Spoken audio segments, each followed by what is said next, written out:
Milling Through History presents Groundhog Day. When it comes to unique celebrations in the United States, perhaps no other than Groundhog Day might make for one of the most unique ones to be found. It is a day in which citizens of the country seemingly look towards an animal to dictate just how long our winter is going to continue. It seems rather peculiar, and yet it has a rather fascinating origin. The first recorded instance of where citizens of the United States celebrated Groundhog Day was recorded in 1840, as it was a tradition brought to this country by German immigrants. Now, the Germans would look to badgers, who would predict whether or not the winter could last longer and earlier. And within the United States, the badger was very quickly replaced by the groundhog. But other animals were also used to help predict the weather. It just really depended regionally what was available.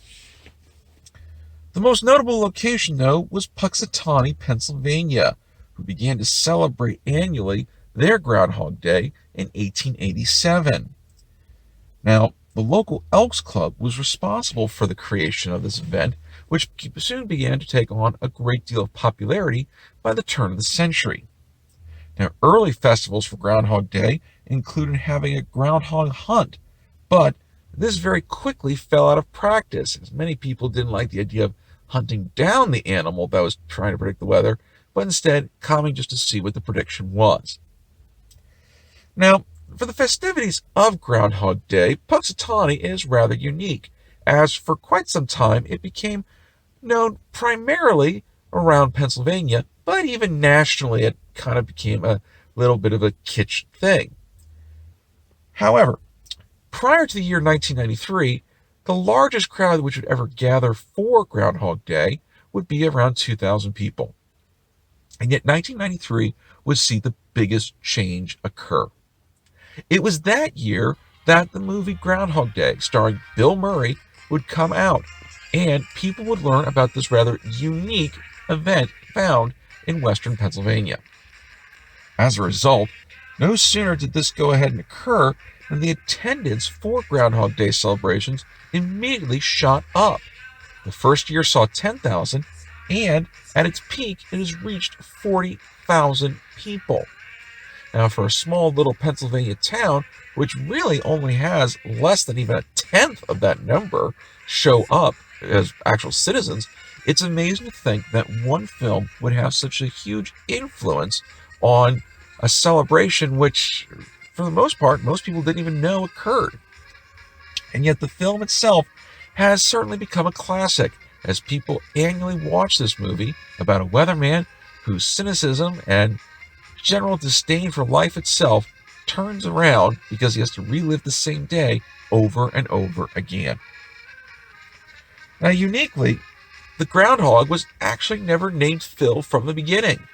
He actually only got his name in 1961, and it is believed he was influenced by Prince Philip, the former Duke of Edinburgh.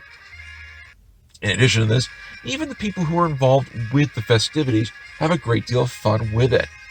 They claim that Punxsutawney Phil is the same groundhog who predicted the very first Groundhog Day back in 1887. Now, the reality is groundhogs do not have an infinite lifespan, and the groundhog has been changed numerous times. But it is still something that people tend to enjoy and buy into, mainly because it's a lot of fun.